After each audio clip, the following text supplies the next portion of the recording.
తెలంగాణ మాజీ ముఖ్యమంత్రి అలాగే బీఆర్ఎస్ పార్టీ అధినేత కేసీఆర్ గారు సాధారణంగా పూజలు ఎక్కువగా చేస్తూ ఉంటారు. అయితే కేసీఆర్ గారు చేసేటువంటి పూజలన్నీ క్షుద్ర పూజలే. కేసీఆర్ గారు రేవంత్ రెడ్డిని ఉద్దేశించి కొన్ని క్షుద్ర పూజలు చేయించారు అంటూ సోషల్ మీడియా వేదికగా పెద్ద ఎత్తున ఒక ప్రచారం జరుగుతున్నటువంటి నేపథ్యంలో అసలు ఈ అంశంలో వాస్తవం ఉందా లేదా అనేది మనం పూర్తి స్థాయిలో విశ్లేషణ చేసుకునేటువంటి ప్రయత్నం చేద్దాం. ప్రస్తుతం మనతో పాటున్నారు ప్రముఖ రాజకీయ విశ్లేషకులు, ప్రముఖ సీనియర్ జర్నలిస్ట్ సిఎస్ రావు గారు. సార్తో మాట్లాడదాం. సార్ నమస్తే. సార్ నమస్తే. కేసీఆర్ గారు సాధారణంగా వారి ఇంట్లో ఎక్కువగా పూజలు చేస్తూ ఉంటారు. ఈ నేపథ్యంలోనే కేసీఆర్ గారు చేసేటువంటి పూజలన్నీ కూడా క్షుద్ర పూజలని, కేసీఆర్ గారు రేవంత్ రెడ్డి గారిని ఉద్దేశించి కొన్ని క్షుద్ర పూజలు చేయించారని సోషల్ మీడియా వేదికగా ఇప్పుడు పెద్ద ఎత్తున ప్రచారం జరుగుతూ ఉంది. ఏంటి సార్ ఈ ప్రచారం మీద మీ విశ్లేషణ ఏంటి అంటే ఏం చెప్తారు? సోషల్ మీడియాలో కొన్ని ఫోటోలు వైరల్ అవుతున్నాయి. ఫోటోతో సహా కొన్ని వేసి పక్కన కేసీఆర్, పక్కన క్షుద్ర పూజలు చేసేటువంటి ఫోటోని ఫోటోషాప్ చేసేసి క్షుద్ర పూజలు చేస్తున్నారు కేసీఆర్ రేవంత్ రెడ్డి మీద అని చెప్పి సోషల్ మీడియాలో పోస్టులు పెడుతున్నారు. సరే, దాంట్లో నిజముందా, నిజంగా క్షుద్ర పూజలు చేస్తున్నారా అని అంటే కేసీఆర్ గారు క్షుద్ర పూజలు చేస్తున్నారు అని చెప్పేసి గతంలో అనేకమైనటువంటి ఆరోపణలు ఉన్నాయి ఆయన మీద. ఈవెన్ కాంగ్రెస్ పార్టీకి సంబంధించినటువంటి వాళ్ళు ప్రతిపక్షంలో ఉన్నప్పుడు కూడా కేసీఆర్ గారి క్షుద్ర పూజల గురించి మాట్లాడారు. ప్లస్ బీజేపీ వాళ్ళు మాట్లాడారు. బీజేపీ బండి సంజయ్ అనేక సందర్భాల్లో తన మీద క్షుద్ర పూజలు చేస్తున్నారు కేసీఆర్ అని చెప్పేసి మాట్లాడారు. అలాగే అరవింద్, ధర్మపురి అరవింద్, ఆయన కూడా క్షుద్ర పూజలు చేపిస్తున్నాడు కేసీఆర్ అని చెప్పి చాలా సందర్భాల్లో ప్రస్తావించారు. దాదాపుగా ప్రత్యర్థి పార్టీలు అన్నీ కూడా కేసీఆర్ చేసేటువంటి పూజల్ని క్షుద్ర పూజల కింద వాళ్ళు భావించి ఆరోపణలు చేశారు, అనుమానించారు కూడా. అయితే ఇలాంటి ఆరోపణలు లేదా అనుమానాలను మనం నమ్మొచ్చా, నమ్మడానికి అవకాశం ఉందా అని అంటే సహజంగా ఆయన పూజలు చేస్తూ ఉంటారు. ఏం పూజలు చేస్తుంటారో సహస్ర చండీ యాగం, తర్వాత రాజస్వాముల యాగాలు, ఇవన్నీ చేస్తుంటారు. ఎందుకు అని అంటే రాజ్యాధికారం కోసం అని చెప్తుంటారు. కానీ కొంతమంది ఆధ్యాత్మికతలు ఏం చెప్తుంటారు, ప్రత్యర్థుల్ని బలహీనపరచడానికి, శత్రు సంహారం కోసం ఇలాంటి పూజలు పనికొస్తాయని చెప్పేసి అప్పట్లోనే సహస్ర చండీ యాగాలు, రాజస్వాముల యాగాలు చేసినప్పుడు కొంతమంది ఆధ్యాత్మికతలు విశదీకరించారు, మీడియా వేదికగా కూడా చెప్పారు. 2014లో కేసీఆర్ కేవలం 63 మంది ఎమ్మెల్యేలతో ముఖ్యమంత్రి అయ్యారు. మ్యాజిక్ ఫిగర్ అంతా 60, ముగ్గురు ఎమ్మెల్యేలు ఆయనకి మెజారిటీ ఉంది. బొటాబొటీ మెజారిటీ తోటి ఆయన ప్రభుత్వాన్ని ఏర్పాటు చేశారు. ఆ సమయంలో ఆయన సహస్ర చండీ యాగం చేశారు. సహస్ర చండీ యాగం ఇంకా ఏదో కొన్ని పూజలు చేశారు. చేసినటువంటి క్రమంలో ఓటుకు నోటు కేసులో చంద్రబాబు నాయుడు గారు దొరికిపోయారు.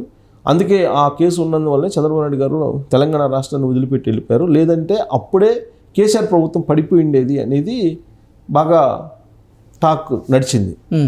అంటే క్షుద్ర పూజలు లేదా ఆ పూజలు పనిచేసాయి, సహస్ర చండీ యాగాలు లేదంటే యాగాలు పూజలో ఏదో పనిచేశాయి, అందుకే కేసీఆర్ ప్రభుత్వం నిలబడిందని నమ్మారు. ఆ తర్వాత 2018లో మళ్ళీ రెండోసారి సీఎం అయ్యాడు ఆయన. ఆ సీఎం 2018 ఎన్నికలకు ముందు కూడా పూజలు చేయించాడు. 2018 ఎన్నికలు అయిపోయిన తర్వాత రెండోసారి ముఖ్యమంత్రి అయిన తర్వాత ప్రత్యర్థి పార్టీలను బలహీనపరచడానికి మళ్ళా ఆయన కొన్ని యాగాలను చేశాడు. నాకు తెలిసినంత వరకు మొదటిసారి యాగం చేసినప్పుడు అనుకుంటా అప్పట్లో ఉన్నటువంటి రాష్ట్రపతిగా ఉన్నటువంటి ప్రణబ్ ముఖర్జీని కూడా ఆహ్వానించారు. అయితే ప్రణబ్ ముఖర్జీని ఇక్కడ పూర్ణాహుతి కోసం పిలిచారు. అయితే ఆయన అప్పుడు వాళ్ళ సతీమణి ఏమో పరంపదించినట్టున్నారు, వాళ్ళ మదర్ ఎవరో సంథింగ్, నాకు కరెక్ట్గా వాళ్ళ ఇంట్లో ఒకళ్ళు పరంపదించారు. సో దాంతో ఆయనకి శోధకం ఉందని చెప్పి ఆయన వస్తే పూర్ణాహుతికి ఇబ్బంది అని చెప్పేసి ఆ యాగశాలని కావాలని ఉద్దేశపూర్వకంగానే కాల్చారు. ఆయన హెలికాప్టర్లో వచ్చినటువంటి క్రమంలో అది కాలిపోతుందని చూసి ఆ హెలికాప్టర్ నుంచి మళ్ళీ వెనక్కి వెళ్ళిపోయారు. ఇదంతా కూడా కేసీఆర్ గారు అప్పుడు చేసినటువంటి కుట్ర అనేది కూడా ఒక న్యూస్ వచ్చింది అప్పట్లో వచ్చినటువంటి న్యూస్. సరే, అది నిజమా కాదా అనేది రకరకాల చర్చ జరిగింది. కాంగ్రెస్ వాళ్ళేమో అవును చేశాడని అంటారు ప్రతిపక్షాలు, కేసీఆర్ గారు ఏమో లేదు అది ప్రమాదశాత్తు జరిగింది అని చెప్పి అంటున్నారు. సరే, కారణాలు ఏదైనప్పటికీ ఆ యాగాలు చేయటం, దాని ఫలితంగా కాంగ్రెస్ పార్టీ బలహీనపడిపోయింది. అప్పట్లో ఉన్నటువంటి ఎమ్మెల్యేలు దాదాపు 19 మందో 20 మందో వెళ్ళిపోయారు. కాంగ్రెస్ పార్టీ నుంచి 12 మంది ఏమో వెళ్ళిపోయి బీఆర్ఎస్ పార్టీలో జాయిన్ అయ్యారు. దాంతో కాంగ్రెస్ పార్టీకి ప్రతిపక్ష హోదా కూడా లేకుండా అయిపోయింది 2018 నుంచి 2023 వరకు కూడా.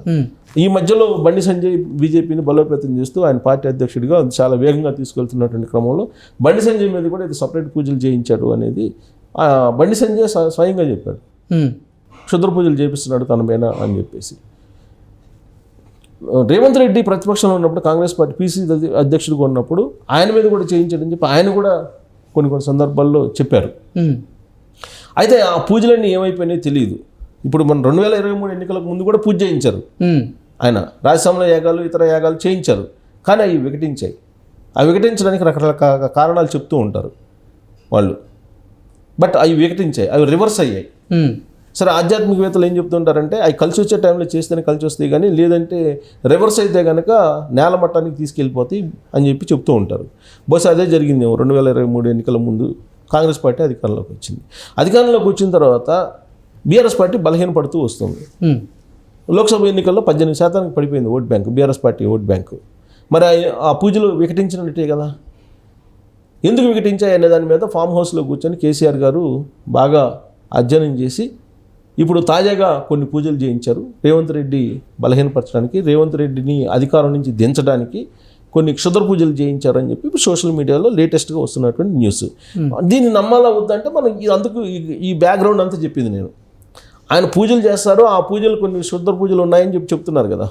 ఇప్పుడు ఎక్కడ దాకా ఎందుకు వేణుస్వామి నేనే చేస్తాను కేసీఆర్కి పూజలు అని చెప్తున్నాడు కదా. తర్వాత స్వరూపానందేంద్ర నేనే రాజశ్యామల యాగం చేస్తాను ఆయనకి అని చెప్పి చెప్తున్నాడు కదా. వామాచారమో లేకపోతే ఇంకోచారం చెప్తూ ఉంటారు వీళ్ళు. ఇప్పుడు ఆయన చెప్పేది ఏంటి, వామాచారం క్షుద్ర పూజలు ఉన్నాయని చెప్తున్నారు కదా వాళ్ళు, అలాంటి వాళ్ళందరూ కూడా. సో ఇవి చేశారు అని చెప్పి ఇప్పుడు రేవంత్ రెడ్డిని గద్దెదించడానికి, రేవంత్ రెడ్డిని బలహీనపరచడానికి, రేవంత్ రెడ్డి ఉన్నంతకాలం కూడా బీఆర్ఎస్ పార్టీ బలపడదు అనేటువంటి ఉద్దేశంతో ముందు రేవంత్ రెడ్డిని టార్గెట్ చేసుకుని క్షుద్ర పూజలు చేశారనేది బీఆర్ఎస్ పార్టీ మీద, కేసీఆర్ మీద అనేక రకాల అనుమానాలు వ్యక్తం చేసేలాగా సోషల్ మీడియాలో పోస్టులు పెడుతున్నారు. అయితే దీనికి బలం చేకూరేలాగా ఇప్పుడు తాజాగా ఏం జరిగింది, మళ్ళా నిన్నటి నుంచి ఒక ఫోటో వైరల్ అవుతుంది. హిమాన్షు, కేసీఆర్ మనవడు హిమాన్షు ఒక మొక్కను నాటుతున్నాడు ఫామ్ హౌస్లో మొక్కను నాటుతుంటే పక్కనే కేసీఆర్ ఉన్నాడు. ఆ ఫోటోలో కనిపిస్తుంది. అది ఫోటోషాప్ చేశారా లేకపోతే నిజమైన ఫోటో మనకు తెలియదు. అది మనం వీడియో కూడా బయటకు వచ్చింది. సో వీడియో కూడా బయటకు వచ్చిందని ఇంకా మనం డీప్ టెక్ని ఉపయోగించి చేసి ఉంటారని చెప్పి మనం అనలేము. ఎందుకంటే వీడియో కూడా బయటకు వచ్చింది కాబట్టి. సో కేసీఆర్ పక్కన ఉన్నాడు, పక్కన హిమాన్షు ఏదో చెట్టును నాటుతున్నాడు. కేసీఆర్కి ఒక సెంటిమెంట్ ఉందని చెప్పి ఆయన గురించి తెలిసినటువంటి వాళ్ళు చెప్తుంటారు. ఏంటంటే గ్రహాలకు సంబంధించి ఒక్కొక్క గ్రహానికి ఒక్కొక్క చెట్టు ఉంటుంది కాబట్టి ఆయన ఇలాంటి చెట్లని నాటిస్తూ ఉంటాడు వాళ్ళ ఇంట్లో కుటుంబ సభ్యులతోటి. ఈయన కూడా కొన్ని చెట్లు నాటిస్తూ ఉంటారు అని. అలాగే కొన్ని పూజలు యాగాలు అయిపోయిన తర్వాత కూడా గోవు చుట్టూ ఎలాగైతే ప్రదక్షిణలు చేపిస్తారో అలాగే కొన్ని చెట్లు నాటిస్తారు అని చెప్పి కూడా తెలుస్తుంది. బహుశా ఆధ్యాత్మిక లోతుల్లోకి వెళ్ళినప్పటికీ కూడా అంత పరిజ్ఞానం లేదు కాబట్టి నాకు. అంటే ఎవరి మీదైనా ఆయన క్షుద్ర పూజలు చేయించినటువంటి ప్రతిసారి ఒక చెట్టును నాటిస్తూ ఉంటారు అనేటువంటి ప్రచారం జరుగుతుంది. సో ఇప్పుడు హిమాన్షు చేత నాటించారు.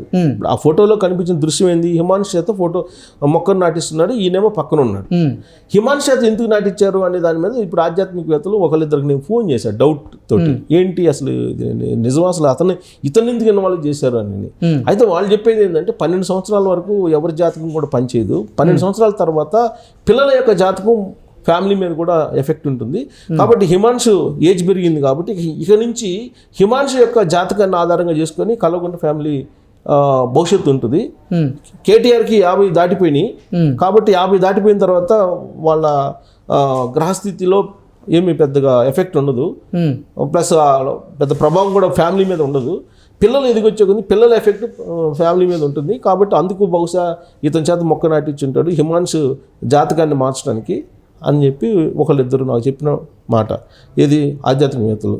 సరే, అది కొంతమంది నమ్మేవాళ్ళు ఉంటారు, నమ్మనటువంటి వాళ్ళు ఉంటారు. మొత్తం మీద ఏంటంటే కేసీఆర్ ఫామ్ హౌస్లో కూర్చొని ఈ ఆధ్యాత్మిక వ్యవహారాలు, గ్రహస్థితులు వీటన్నిటిని అధ్యయనం చేసిన తర్వాత ఆయన ఏదో కొన్ని పూజలు చేపిస్తున్నారు అని చెప్తే కనుక జనరల్గా అందరు నమ్ముతారు.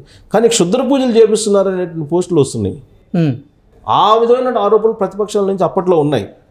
ఇప్పుడు రేవంత్ రెడ్డి గారి మీద ఎలాంటి పూజలు చేయిస్తున్నారంటే డెఫినెట్గా రేవంత్ రెడ్డి గారు కేసీఆర్కి పర్సనల్ రైవాలిటీ ఉంది. కల్వకుంట్ల ఫ్యామిలీకి రాజకీయపరమైన పర్సనల్ రైవాలిటీ కనిపిస్తుంది. వాళ్ళు ప్రైవేట్గా పర్సనల్ రైవాలిటీ లేకపోవచ్చు, కానీ రాజకీయపరమైన రైవాలిటీ అయితే బాగా చాలా తీవ్ర స్థాయిలో ఉంది. గతంలో ఏ విధంగా అయితే ప్రత్యర్థి పార్టీలు బలహీనపరచడానికి ఇలాంటి పూజలు పనికొస్తాయని చెప్పారు ఆధ్యాత్మికతలు, దాన్ని పరిగణలోకి తీసుకుంటే రేవంత్ రెడ్డిని బలహీనపరచడానికి ఆయన ఇలాంటివి చేసి ఉండొచ్చు. అది హిమాంశు జాతకం కనుక బలం ఉంటే కనుక, బలపరిస్తే కనుక టోటల్ ఫ్యామిలీ భవిష్యత్తు ఉంటుందనే ఉద్దేశంతో అలా చేసి ఉంటారనేది ఆధ్యాత్మికతలు కొంతమంది అభిప్రాయపడుతున్నటువంటి అంశం. ఓకే. సో ఈ మొత్తం మీద ఈ క్షుద్ర పూజల వ్యవహారం అయితే సోషల్ మీడియాలో బాగా వైరల్ అవుతుంది గత 4-5 రోజుల నుంచి. వాటి కారణంగానే మరి రేవంత్ రెడ్డి గారి మీద ఈ మధ్య కొంచెం నెగిటివ్ ప్రచారం స్టార్ట్ అయింది కదా. మరి ఆ ప్రభావమా, మరి లేదంటే అసలు టోటల్గా రివర్స్ అవుతుందా మళ్ళీ కేసీఆర్కి? 2023 ఎన్నికల ముందు చేసినట్టు పూజలు రివర్స్ అయినాయి కదా, అలానే ఇవి కూడా రివర్స్ అవుతాయా అనేది మనం చూడాలి పరిణామాలను బట్టి. Okay sir, thank you so much.